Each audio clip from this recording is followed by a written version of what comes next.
You're watching 59 Overtime. We are back on 59 Overtime, and Sarah Fisher's confidence is back as well. The popular IRL driver had a rough start to the season. In fact, the 21-year-old didn't even have a ride at the beginning of the year. Sarah signed a mid-season deal with Dreyer and Reinbold Racing, and today she started from the pole at the Kentucky Speedway. It's the Belterra Casino Indy 300, lap 23. We're on board with Little Al, and there's trouble ahead. Contact between Richie Hearn and points leader Gilles DeFerrin. Hearn heads into the wall and breaks his right foot. DeFerrin heads down pit road with a broken front suspension. He'd re-enter the race but finished 21st. Later, Thomas Schechter, more trouble finishing a race for the Red Bull driver. He loses control and collects Ayrton Dare. Then a scary moment in the pits. Tony Reyna of Tim Kelly hits two crew members. Both of them are in the hospital this evening. And later, just 42 laps to go, Felipe Giaffone and Sam Hornish Jr. battling for first. Hornish takes the lead, but not for long. 4 laps later, the leaders pit and Giaffone wins the pit war. He hits the track first to take back the lead. Hornish would try to fight back to the front, but he can't catch the Giaffone.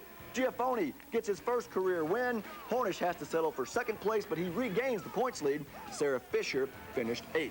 Felipe was fast enough to get away from the rest of the field today, but not fast enough to get away from Fox 59's Wes Woodward. Thanks a lot, Chris. Here at the latest IRL winner, Felipe Giaffone, your winner here in Kentucky. And Felipe, just talk about how it felt to cross the finish line first today. I'll tell you, we're chasing there for a long time. You know, we've been so close so many times, and I knew sometime would happen. You know, I'm driving for a great team and great engines, great engineers. You know, so it was. We had a few chances before. I think Indianapolis we were very close. You know, Richmond we were close. Nazareth we were close. So I think that was this one was the one finally. Talk about being close. A lot of close finishes in the IRL this year. Today, no exception. Just talk about the shootout there in the end with Hornish and Lazier. Well, the way IRL put the package, the rules, it makes great for drivers and for the fans. We can manage to have a hard race inside, the car, but a really tight race at the same time.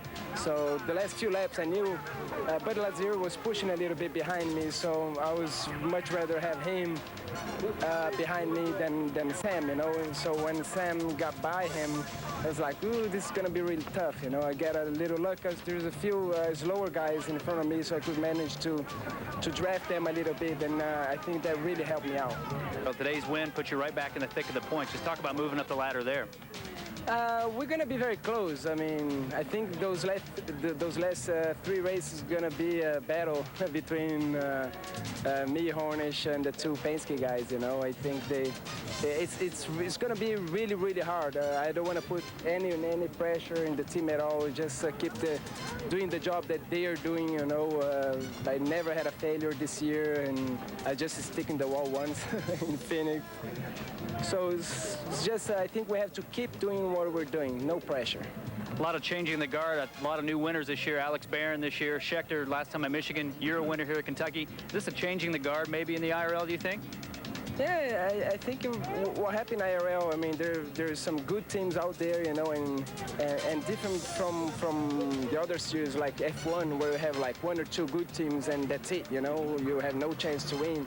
IRL is completely different. If you manage to have a good, sometimes you can have a good car for that specific racetrack, and any team can do that. I mean, sometimes even if the team is not having a great year, sometimes somehow they manage to put up a good setup, for that specific racetrack, and the car works good. And if the driver is strong, it's just go for it.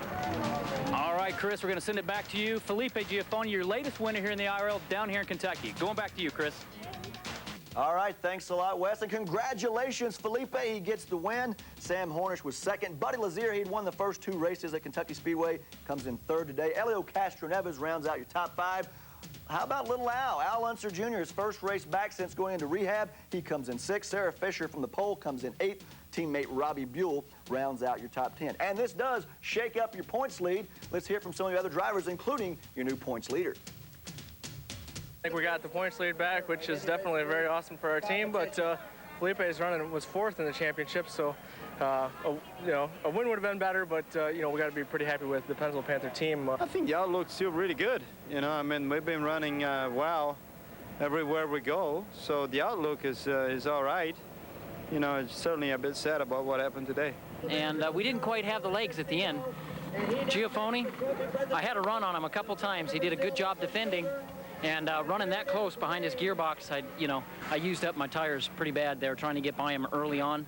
The weather was a bit hot, so I think that's why that we underguessed the changes that we made for the race today, and we finally got it dialed in. And on the last pit stop, I asked for too much. I wanted to go too loose, and it was just so sideways for the first 10 laps that I couldn't stay up with the leaders. Well, some sad news to report from the Kentucky Speedway as well tonight. Former 90210 star Jason Priestley was injured during a practice session for the Infinity Pro Series. Priestley, though more famous as an actor, has been racing for more than a decade. In today's accident, he suffered a closed head injury, a broken vertebrae, a broken nose, and 2 broken feet. He was airlifted to the University of Kentucky Medical Center and remains there this evening. Well, just a couple of hours northeast of the Kentucky Speedway,